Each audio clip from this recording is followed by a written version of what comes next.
اهلا وسهلا فيكم. اشكر حساب هاشتاج السعوديه اللي اتاحوا لي الفرصه اني اتكلم عن اضرار الايس كريم المحضر بالصاج اللي مضاف له النيتروجين السائل.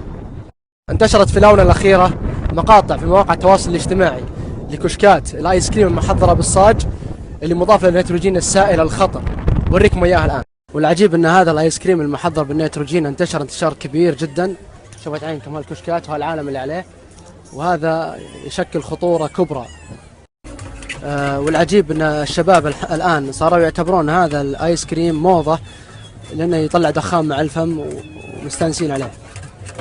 واللي يعدون ويسوقون هذه الاطعمه اللي مضاف لها النيتروجين السائل على انها اطعمه ذات قيمه غذائيه كبيره ومفيده وصحيه، محاولين لفت الانتباه الشباب لها، وهذا غلط.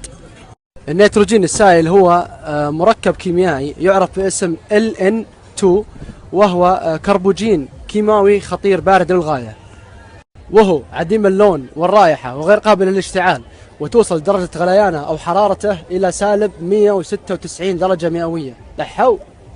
النيتروجين السائل يستخدم في تجميد الخلايا السرطانية بما يعرف بالعلاج بالتبريد. ما شفت أنه خطير جدا. ويستخدمونها أطباء الأمراض الجلدية لتجفيف الأنسجة الغير مرغوب فيها، يجمدونها لتسقط. وأنا تركيزي اليوم على استخداماته مع الآيس كريم اللي بالصاج، لأن هذا الاكثار منه خطر ويشكل كارثة كبرى للجسم.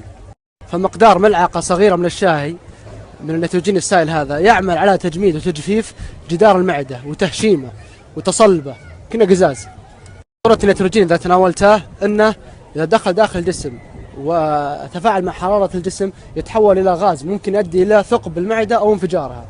ويشير البروفيسور بيتر بورهام الباحث في علم الفيزياء من جامعة بورستر إلى خطورة هذا المنتج اللي هو النيتروجين السائل للجسم. يقول الباحث بيتر بورهام أن خطر النيتروجين يكمن أن 1 لتر منه يولد 700 لتر من الغازات، ويكفي لتبخير كمية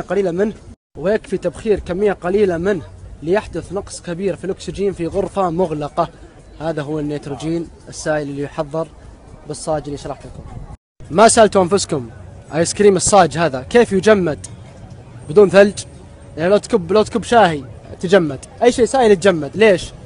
والاكثار منه يسبب تراكم لعنصر النيتروجين داخل المعدة، والمعدة ما تقدر تهضمه، فيتراكم ويتصلب وما يزال إلا بالتدخل الجراحي لاستئصاله. تطرقت لهذا الموضوع ليس قطعا لرزق أحد، بالعكس الله يرزق الجميع، ولكنها توعية مجتمعية لتوعية أبنائنا وبناتنا لعدم الاكثار مثل هذا النوع من الآيس كريم. كان معكم في هذا التقرير هشام العشوان، وأحب أشكر مرة أخرى حساب هاشتاج السعودية لدعمهم لمثل هذه المواضيع المهمة والهادفة، ويعطيكم العافية.